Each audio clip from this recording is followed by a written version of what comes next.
안녕하세요. 트레듀 유학 이민의 윤혜리 원장입니다. 오늘은 내일신문에서 만드는 교육 주간지 내일교육에서 뉴질랜드 유학에 관한 인터뷰를 요청받아서 인터뷰를 하게 되었습니다. 뉴질랜드 교육에 관한 전반적인 정보를 많이 드리는 시간이 될 것 같아서 영상으로도 남겨서 많은 분들께 도움이 되고자 합니다. 그럼 인터뷰를 시작해 볼까요?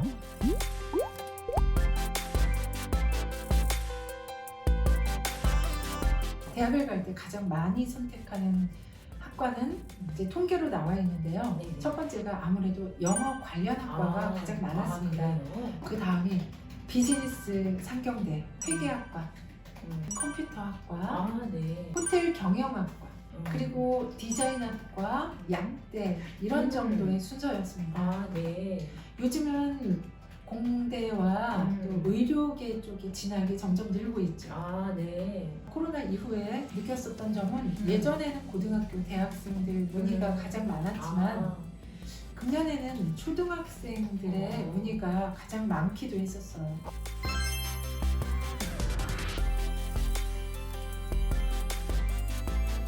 다른 나라 유학과 비교를 해서 뉴질랜드의 그 특장점을 말씀을 드린다면 뉴질랜드를 떠올릴 때 사람들에게 물어보면 흔히 양, 또 아름다운 자연, 환경 이런 것들을 말씀을 하십니다. 네. 그런데 실제로 뉴질랜드는 2018년에 미래 교육을 준비하는 나라 1위로 뽑히는 등 그 선진화된 교육 시스템을 갖고 뉴질랜드의 8개 종합대학교 모두 세계 랭킹 1%나 2% 안에 든다는 사실을 그럼 모르는 분들이 실은 많습니다. 네, 그렇죠. 그래서 뉴질랜드를 캐나다, 호주, 미국, 영국 등 다른 영어권 국가와 이제 비교를 해봤을 때 첫 번째는 경제적인 학비, 경제적인 생활비 면을 말씀드릴 수 있어요. 그 비용적인 문제에서 뉴질랜드는 가장 매력적인 나라입니다. 예를 들어서 고등학생의 1년 학비와 생활비, 용돈 모두 합해서 1년 비용을 따질 때 2,400만 원에서 3,000만 원이면 충분한 나라입니다.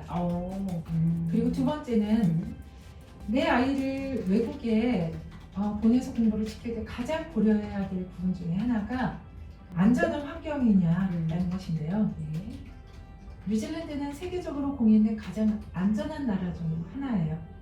그래서 차별 금지법이 있고 또 인종 차별이 거의 없는 나라라고 할 수 있습니다. 그리고 또 이제 세 번째는 교육 시스템에 관한 것인데요. 학생 개개인의 특성을 존중하고 또 잠재력을 최대한 개발해주는 선진화된 교육 시스템을 갖고 있어요. 그래서 뉴질랜드 교육의 가장 큰 특징이라고 한다면 격려와 칭찬을 바탕으로 공부뿐 아니라 전인 교육, 또 올바른 가치관 등 밸런스 있는 교육 제도를 가지고 있는 교육이라고 할 수 있습니다. 그래서 학생들이 공부를 시켜서 하는 게 아닌 본인이 하고 싶어서 흥미를 갖고 수업을 하게 되는 그런 공부가 되게 하는 것이죠. 또 네 번째로는 편하게, 아까 조 기자님이 말씀하신 것처럼 조금 편하고 또 즐겁게 고등학교 생활을 하면서 여가 시간을 갖고도 대학을 들어가기가 수월하다는 점이에요. 고등학교의 성적은 절대평가이고 대학의 어떤 특수한 몇몇 학과들을 제외하고는 거의 대부분의 학과들이 정원이 없습니다. 그래서 뉴질랜드 고등학교를 졸업한 유학생들은 수월하게 뉴질랜드에 들어갈 수가 있어요. 뉴질랜드는 영어권 나라 중에 하나이고 그렇기 때문에 해외 유수한 명문 대학을 들어가는 데에도 훨씬 더 뉴질랜드 고등학교 졸업자가 유리합니다.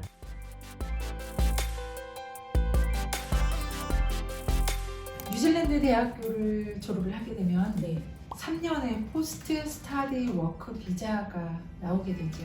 공부 후에 일자리를 구하라고 주어지는 기간에 워크 비자가 나옵니다. 그 3년 기간 안에 취업을 할 수가 있고요. 또 그 취업을 한 직종에 따라서 영주권을 신청을 해서 영주권을 받기도 합니다. 영주권을 그래서 받고 나면 아무래도 뉴질랜드에서 일을 많이 하게 되겠죠. 취업을 해야지만 영주권 신청할 수 있나요? 맞습니다.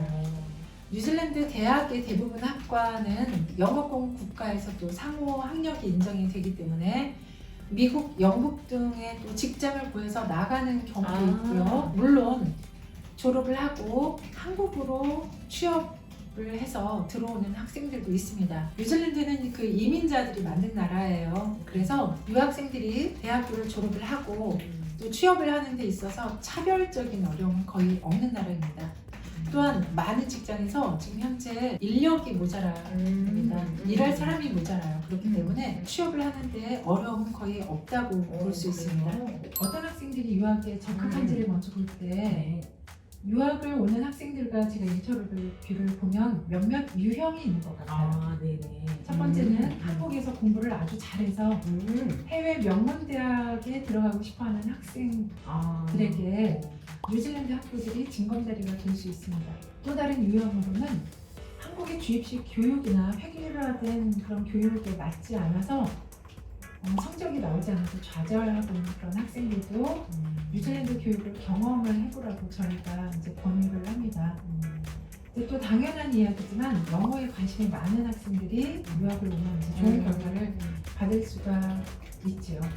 반대로 유학을 와서 좀 실패하는 경우를 또 물어보시는 부모님들도 많으세요. 참고로 이야기를 하자면 뉴질랜드는 영어 국가이고 영어로 공부를 하는 나라입니다. 그래서 영어로 공부를 열심히 하지 않으려고 하는 학생은 실패할 수밖에 없어요. 한국 학생들과만 어울리려고 하고 또 현지 뉴질랜드 친구들과 어울리려는 노력을 하지 않는 학생들은 결국 영어 때문에 학교 생활을 적응하지 못하고 실패하게 되죠.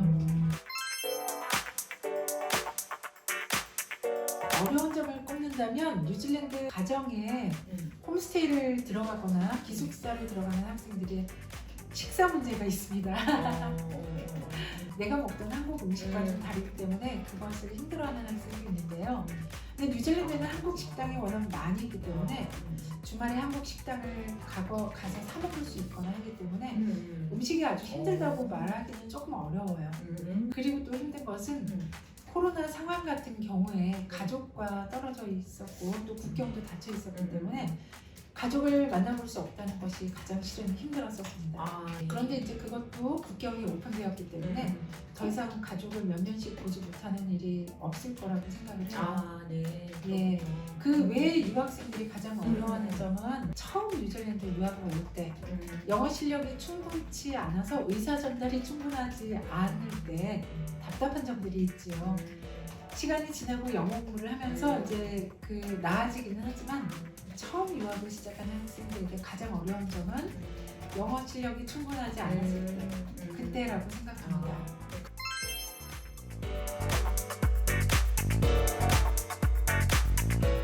정말로 많은 사례들이 있습니다.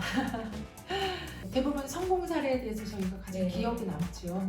유학 입학 신청을 할 때 성적표를 보여주기가 부끄럽다고 끝까지 안 보내주시려던 분이 있었는데 그 학생이 뉴질랜드 고등학교에 입학을 하고 전체 학생 회장단이 되고 오클랜드 대학교 공대를 들어가서 이제 졸업하고 또 지금은 아주 훌륭하게 직장에서 일을 하고 있습니다. 그런 경우에 정말 이제 참 기억에 남기도 하고요. 이거는 좀 아주 오래된 일이긴 하지만 본인은 한국에서 한 번도 칭찬을 받지 못했는데 뉴질랜드에서 와서 드럼을 쳤더니 와 정말 잘하는구나 이런 칭찬을 받고 조금 더 또 다른 칭찬을 받고 싶다.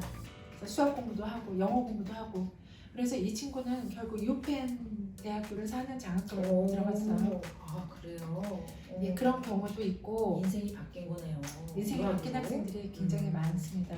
또 최근에는 대부분은 들어올 때부터 공부를 잘했던 학생보다는 아무래도 힘들었었던 학생들에 대한 기억이 많은데 한국 학교에서 공부에 대한 흥미를 잃었었다가 뉴질랜드에 와서 이제 생활을 하면서 뉴질랜드 럭비에 관심을 가지고 나중에 내가 한국에 들어와서 이런 것을 좀 가르쳐 보겠다 라고 해서 굉장히 모범적인 생활을 하고 있는 학생도 있습니다. 한 학생만 꼽자면 정말 쉽지가 않죠. 뉴질랜드 교육 시스템과 유학 뉴질랜드 대학에 관한 이야기가 오늘은 길었지만 정말 중요한 정보들이라고 생각합니다. 보시고 도움이 되는 분들이 많았으면 하는 바람이고요. 뉴질랜드 유학 이민에 대한 상담이나 문의를 하시려면 아래 링크를 클릭해 주시거나 댓글을 달아주시면 많은 정보를 또 드리겠습니다. 구독, 좋아요, 알림 설정 잊지 마시고요.